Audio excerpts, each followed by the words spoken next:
Hey, and welcome to episode number 128 of The Brave Widow Show. Today, I talk with Donna Kendrick, who's a return guest on The Brave Widow Show, and I know that you're really going to enjoy the insights that she has to share.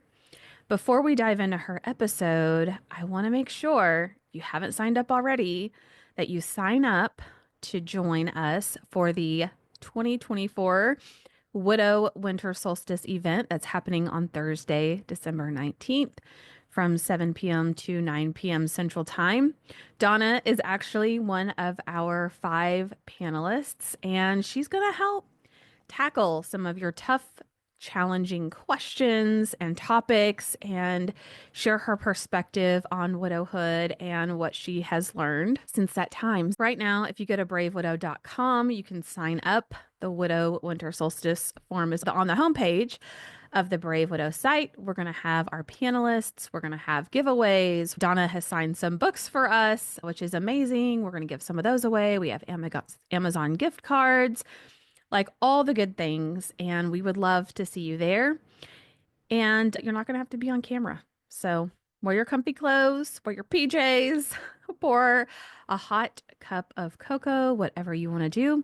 But we would love to see you there. Again, to sign up, you just go to bravewidow.com. All right, let me introduce Donna. Donna Kendrick is a certified financial planner, practitioner, and founder of Sephton Financial. After losing her husband suddenly in 2013, Donna navigated widowhood with 3 young children, inspiring her to support families in transition through financial planning. She is the host of the Wisdom and Wealth podcast and author of A Guide to Widowhood and A Guide for Blended Families. Donna is an avid long-distance runner who, through her running group, raises funds for causes such as Safe Harbor, a grief counseling program for children. She lives in Jenkintown, Pennsylvania with her husband Jim and their 6 children. You can find Donna on various social media channels at Donna Jean Kendrick, Instagram, TikTok, YouTube, Facebook. And then she also has a free gift for you at seftonfinancial.com/webinar. And I will include all of her links in the show notes. Welcome to the Brave Widow Show, where we help widows find hope, heal their heart, and dream again for the future. I'm your host, Emily Tanner. After losing my husband of 20 years, I didn't know how I could ever experience true joy and excitement again for the future. I eventually learned how to create a life I love, and I've made it my mission to help other widows do the same. Join me in the Brave Widow membership community and get started today. Learn more at bravewidow.com. Donna, welcome back to the show, and thank you for being willing to share your story with us. Emily, thank you so much for having me again, and thank you for all that you do out there. I follow you, social media, and your email newsletters, and really proud of how you give back to the community. So thank you on behalf of all of us widows sitting out there. Thank you. I really appreciate that. Let's see, we had Donna on the show. It was episode 32 back in May of 2023, which is crazy because that's about 18 months ago, and it doesn't seem like it's been that long. Donna is also going to be on our Widow Winter Solstice panel that's coming up in December, and she very generously donated some signed copies of her book. So if you're watching or you're listening, I'm actually holding up a copy of her book. We have several of these we're going to be giving away along with some other books. And so we would love for you all to join us. The first time we talked a lot about juggling motherhood and widowhood and just trying to be everything to everyone and all of the things. But for people that haven't watched or listened, Donna, I'm sure they'd love to know more about you and your background and a high level overview of your story, if you don't mind to share. Sure, thank you. More than happy. For all the listeners, I am born and raised in Philadelphia. So if I say water with an R on the end, I'm very sorry. I also dropped the G's off of action verbs. So here we go. So hi, everyone. I am Donna Jean Kendrick. My God, my story starts like so many with an unexpected loss, right? Back in 2013, my husband and I had just moved back from living abroad for 7 years. He had worked for Homeland Security, and we were over in Rome. I had given up my career to follow him there. We had 3 young kids, ages 8, oh, 11 and 12. We just moved back to the Philadelphia area. And oh, that made me so happy. I could speak English and I could go through Dunkin' Donuts. The coffee is fantastic in Italy, but Dunkin' Donuts, it means something deep in my heart. So That's amazing. Yes, yes, the coffee. it is. It is. And yeah, and so we were back in the area and he passed away suddenly. It was just 11 years. So it was right before Thanksgiving that year. And he had taken his own life. And wow, like it was just, yeah, shattering and numbing. And you're like, what the heck? And financially, it was so rough because not only were we just moving back stateside, we had just purchased a new home. So all of our liquid cash and equity were in the house. I only had one credit card in my name. I had gone against all the financial advice my mom, who had gotten divorced like 15 years before, had told me. Don't depend on anyone, always have your own cash supply, always have a credit card in your name. And there I was, like all of a sudden I lost all of the income from the family. I lost my best friend and I had three little kids.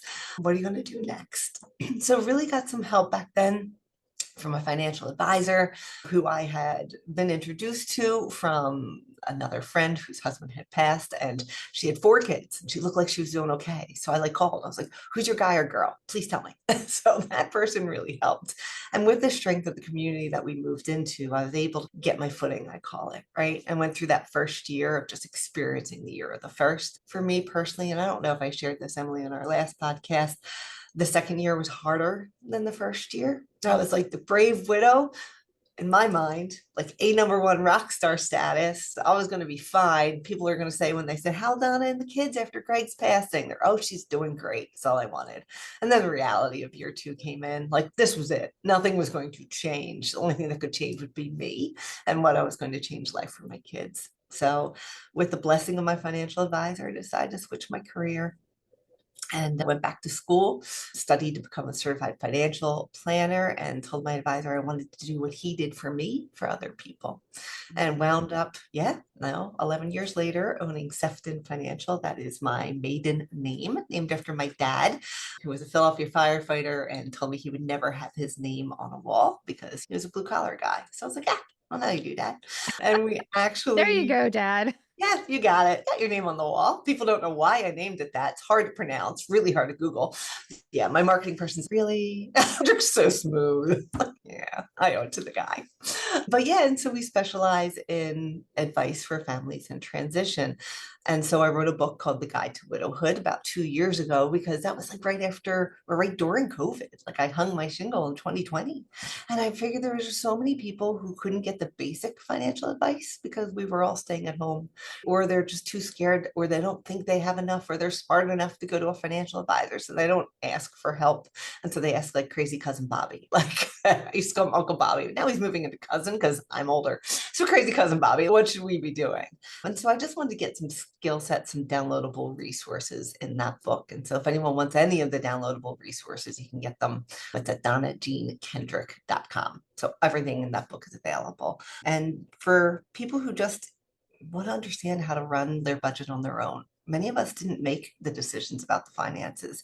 I was lucky enough in my marriage that I made the decisions personally for the day to day, but I didn't make the bigger decisions, the retirement decisions, the how much of a house are we going to buy. That was my late husband. I had to learn all that like a big girl on my own. Welcome to year two. That was the hard With part. with three kids. Yeah. Yeah, in tow, right? Like some grief and guilt and all that lovely stuff that was coming with me when I made these decisions. And then, yeah, and so it's 11 years later, and we've learned a lot of lessons. And I work specifically with this space, but then was blessed enough many years ago to meet a wonderful man. And 2 years ago, got remarried to my new husband, Jim. Blended our families. So we now have six kids, 14 to 24. So if I sound tired, that's it. And my stepkids, their mom passed away last year. So we are like truly the blend. And it's remarkable to see how the experiences from my three older have really helped the three younger. And it's remarkable about how quickly you go back to that feeling of the grief and how to help our kids and how to support them while keeping food on the table and earning a living, right? When we just want to cuddle around them. So we wrote a second book, and that was called A Guide to Blended Families. And a lot of in those pages, I'm going to be very honest, are my struggles to share after 10 years of being a widow and having it all my way, some good and some bad, but all the decisions were mine. To go back into that, being a bit vulnerable again. And what does that look like? Don't know if I'm all the way there, but at least I share some experiences in the pages. Oh, I love it. Thank you so much for sharing that. And I think your perspective is so needed for people that are in that first year, 2 years, 3 years, to be able to see the joy and the beautiful smile that you have 11 years down the road. And not that you didn't have it before then, but to be able to say eventually that I'll get to that place. Robert and I got married in February of this year. And it's Congrats. Thank you. I had four, he had one, so we have five together. And it is a struggle with blending families and figuring out the routines and figuring out how clean is one person versus the other person and what are all their habits and feeling like you can make a decision. You can eat cake anytime you want. You can spend your money however you want, and no one is questioning that. And then all of a sudden you're like, oh yeah, there's another person here too Yeah. make decisions with in a partnership. And so I love to hear more about your journey and some of the insights that you have to share as you started to be in this relationship and merge your two families together. Yeah. So I'm just going to real quick tell a story. So my first husband, Greg, we used to call him Beige Boy. He was just very straight laced. Everything was starched, like gray pants buttoned down. Like you just knew who he was. He was always in control. And so he did not like crumbs or anyone eating in a bedroom. It was just his line. Food is downstairs in the kitchen, which is fine. Widowhood, my friends, boxed wine became my friend just for the end of the night. Like you can't have more than one or two. What if something happens to the kids? You have to be able to drive them, right? But I would just pour myself a glass of wine and sit in bed and watch mindless TV for a half hour. That was my go to bed ritual in year two. And so here comes my Jim when we decide to blend families. I'm like carrying my goblet of wine up the steps. And I'm like, ooh, Bub, am I allowed to drink this upstairs? And I remember like that question coming off my tongue. Am I allowed to drink this upstairs? And that's what you're talking about. Like, how do we blend? How do we say who's clean, who's not clean, and how does this work? And I think a lot of it too is we both came from former relationships. What did we bring with us that we learned that worked so beautifully with our first relationship? And can we incorporate that in this one?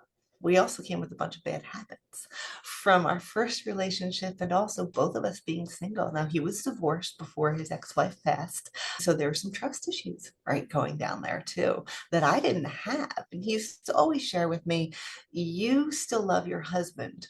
You never stop loving him. He's like, we had a divide. We have a respect for one another. We have great kids, but we have a divide, and that love did stop. That's why we got divorced. And he himself had a really hard time being accepted by me as the person I want to be with. He felt like he was second choice. That was Mm. hard. That was hard. And maybe that was me. Maybe I put that out there. But yeah, we had to work on that. We did. I had shared with Emily before we started recording that I am a grief recovery specialist too. I don't practice all that much, but I keep my designation up. And the I dove right in. Like when he told me that, I'm like, hey, there's something on this grief line that is impacting me for him to feel that way. And I had to use that. And for listeners, I am Woo, a financial advisor who's Woo. And I actually do tapping and neuro linguistic programming and got it out of the way. Like I had to get that out of the way before we could say yes and walk down the aisle because I want him to know that he is the most important person in my life. He is. Mm. Oh, I'm so glad you brought that up. And I actually have a couple of acquaintances that I've been talking to who they're on the other side. So they're dating the person that's a widower and they're feeling that same thing. And so we talk a lot about what is enshrinement and when they have a room that's dedicated to that person or their desire is for that other person's presence to be there, how they feel like that third wheel. And so I share how I think about it as a person that's widowed, but I know for so many people that has to be in the back of their minds and it has to be something where they don't want to be heartless, but also they don't want to feel the only reason we're together is because you went through something you didn't want to go through. And I'm really that second choice. Yeah. We had to have that open conversation. I had to take down some of the pictures. I had to sit down and say to my kids, all right, we're going to have the flag from daddy's burial in the house that stays. But here are the pictures I need to move to your room. Some of my older kids have moved out now. So here are the pictures of your dad that go to your apartment. Which ones do you want me to hold on to? Which ones go in a keepsake box? Things like that. I love telling stories. So here we go. So my husband's moving into our new house. It was right before 2020, and the movers are there. And he's a blue collar guy, and so he's never had movers before. But I wasn't helping lift the couch. I was like, no, no, movers. Here we go. Like, so, it's small. It's a 10-minute drive. It won't cost us too much. Movers. And they walk in, and the gentleman says to my husband, when he was my gym, right? And he goes, "Oh, you lost a lot of weight, dude." And my husband's, excuse me? He's probably bigger than he ever was. I like to beef up my husbands. I do. Like, so Make I'm them like, comfortable. Yeah. oh yeah, like just, and he says, I like to beef them up so they don't leave me. I was like, oh, you're not leaving. Don't worry, you're fine. So, but he looks over, and it was the one of the very last pictures my husband and I had together. We had run what's called a Mad Hatter, so a 5 mile, a 10 mile, and a half marathon. Right, and I was an avid runner, and he ran the 10 miler with me, and that was the picture he was looking at. Now my current husband is bald, so is my late husband. Really bushy eyebrows, so is my late husband. Apparently, I have a look, but that's what they were looking at. And he's like, am I my new husband? Jim said, no, that's not me. That's her husband. That's telling, right? We hadn't taken down the house so much that he didn't even feel comfortable in his new house where he lives to say that he was my husband. It's a lot. It's a lot. How did we do that with the kids also moving things around? We also, and we practice this now with the younger kids being in the house, losing their mom. We, Jim and I, intentionally try to work stories about their moms and dads into everything we do. If it is our daughter's prom, oh, I went to high school with his late wife. And so I'll be like, oh my goodness, like your mom was 2 years below me, but I remember they had the prom at blank. Did your mom ever tell you about that? And so they become shared stories between all six of our kids when they're sitting around our big table. And that's really how we keep it alive. And we do it vice versa. And now the kids feel very open to be like, oh my God, this is my mom's favorite TikTok. Even when she was 6, she would giggle just thinking about it. And now I get to enjoy a little bit of her presence and how she took her kids on the last 2 years of her journey. Like, that's amazing. So storytelling all day long. I love that. That's so beautiful that you both embraced the storytelling and then that the kids felt comfortable and felt that it was normalized where they could start to share some of the stories of their own. I love that so much. Yeah, it's fun. It's fun. And the money stuff, no, I just had to learn to share again. So, but you know what? I'll be in all honesty, I'm a mathematical brain, right? And to see things lifted out is really important to me. And I feel as if Jim should understand concepts that way too. He's more of an emotional feeler talker. Yeah, we'll find a way in the middle. Somehow it works. But I would Well, actually, yeah. yeah, you tapped into the woo side, so we know it's there, Donna. We know that you can connect. And a lot of good people modeling me. So but yeah, and so really, I would just write it all down and I'd be like, all right, this is the emotion I put to this bundle of money. Like, this was the retirement for my husband, and I've pushed myself hard in the past 10 years not to touch it because I want that to be left for my kids and to grow my own career so that I can afford retirement on what I've made.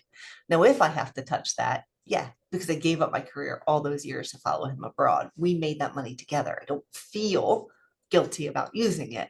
But if I can put that aside and just leave that to his kids, like our older three, are you comfortable with that? And my husband's, of course. Of course, that had nothing to do with me before I came into the picture. So we really do have his, hers, mine, theirs, ours. So we have, Mm. that is what we have. And we label money that way. Our estate documents are labeled that way. We have a collected bank, like a portal of where all of our assets are, and they're labeled future kids, whatever.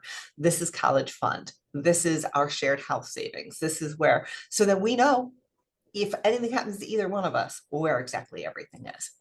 I don't know if that's helpful to everybody. And then we got a prenup before I got married. I'm not against it, just to realign and protect what he had before coming to this marriage, what I had coming to this marriage, and to strictly say everything from this day forward is now ours. The value of my business, the value of retirement, that's ours. So, Right. Yeah, I think that's a great way to look at it. And for so many people, they think it's one or the other. Either we keep everything separate or everything has to be merged together. But you can still have this view of these are all the things that we're managing.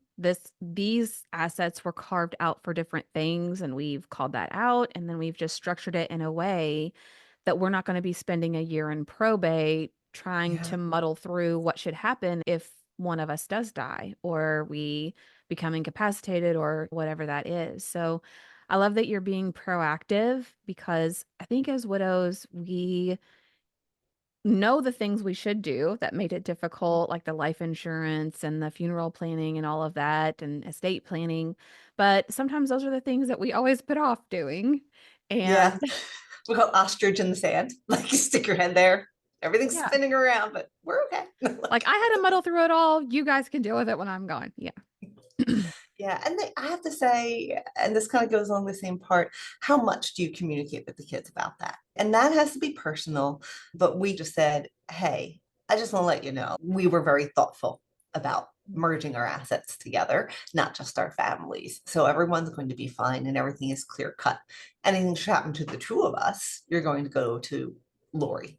She's the executor, right? Someone unbiased to the two of us, like it was a shared person, because I know if something happens to me, Jim's going to her anyway. Hey, Lori, I don't know how to do this stuff. Like, I married a financial advisor for a reason. And so, like, here we go. Like, I already have a financial advisor who's one of my peers assigned to Jim.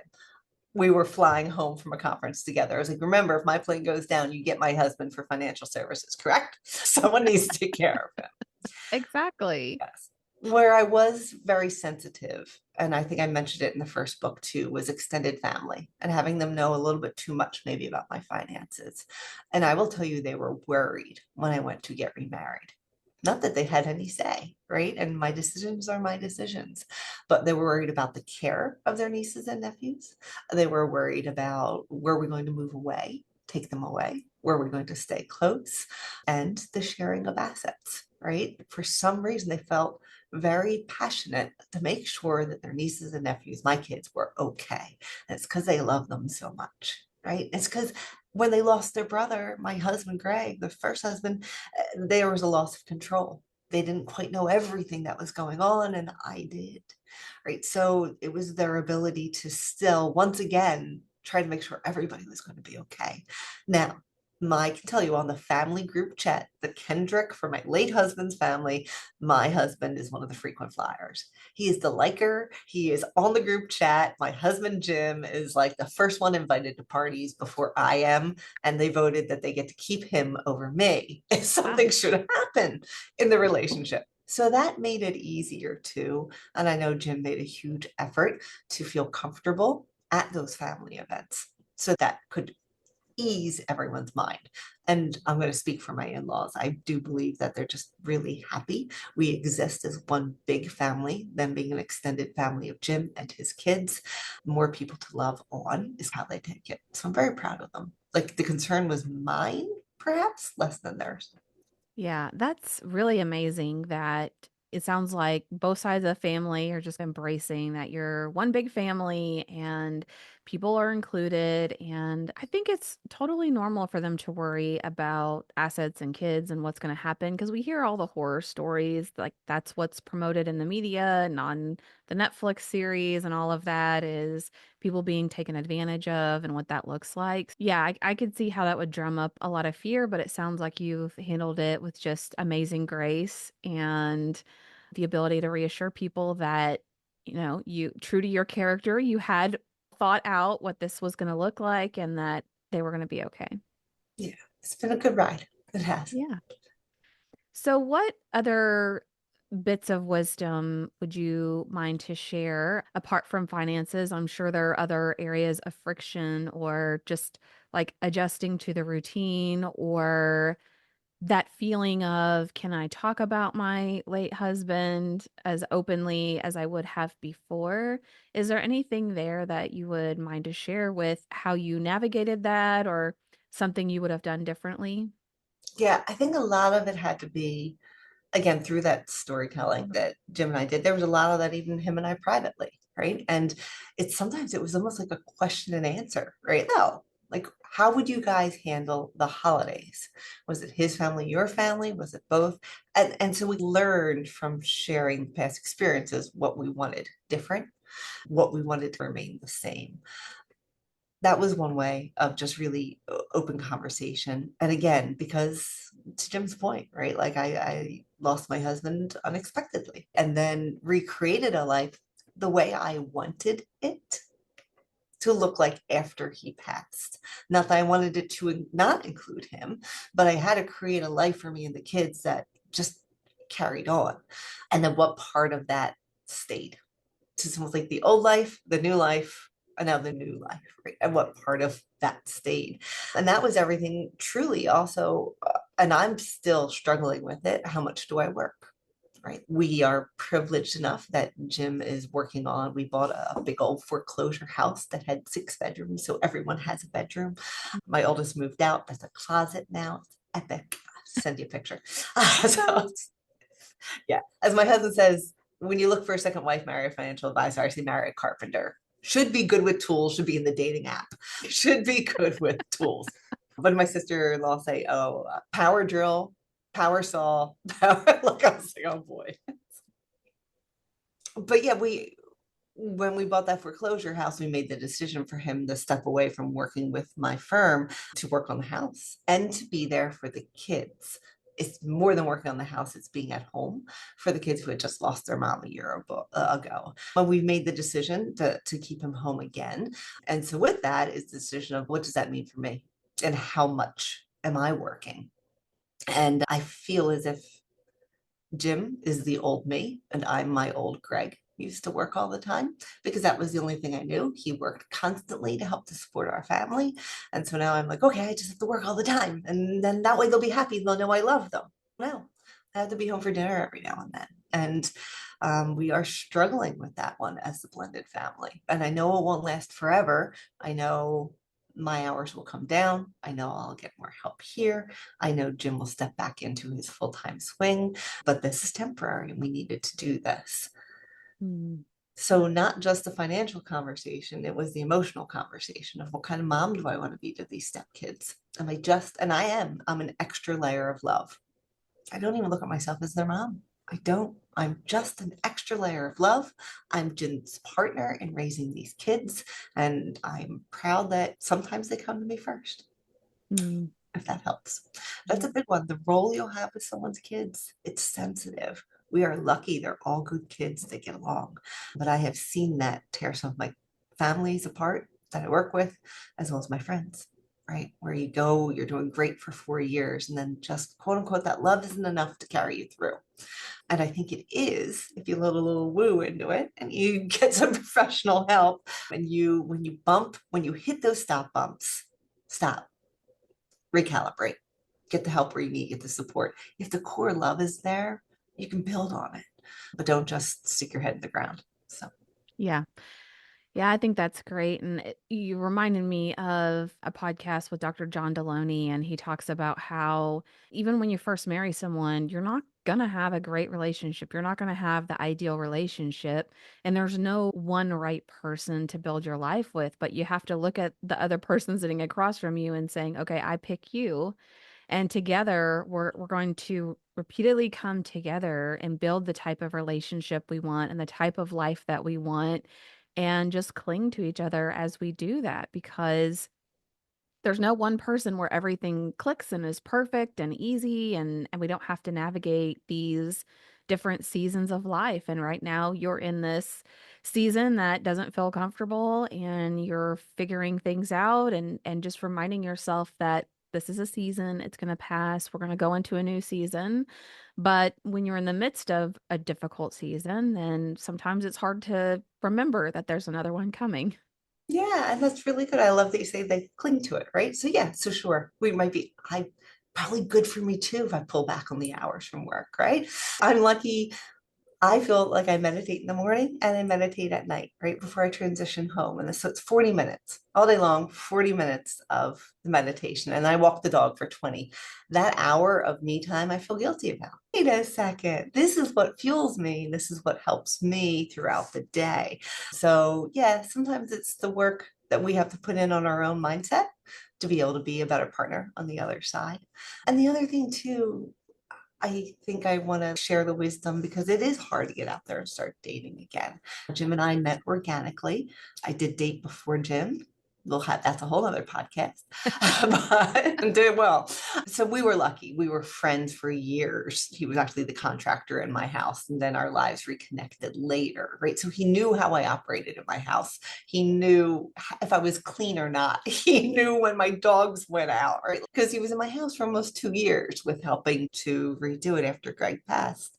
But there is no rules. Like you don't have to get remarried. You can live in partnership. You don't have to live under the same roof. You can reconnect every Wednesday and every weekend, right? You don't have to be best friends with the other side of the family. You choose to be, right? And I want everyone to give themselves that navigation, right? I loved being married. I did. Mm. Jim loved being married. I became very independent after 10 years, right? And I forgot how good it did feel, right? To cling to someone. And I'm so happy we did get married again. So happy. But you can create what you needed to create and you can go slow. Yeah. Beautifully said. Tell everyone where they can find your book, where they can Yeah. find you, and if they want to connect with you, the best way to reach out.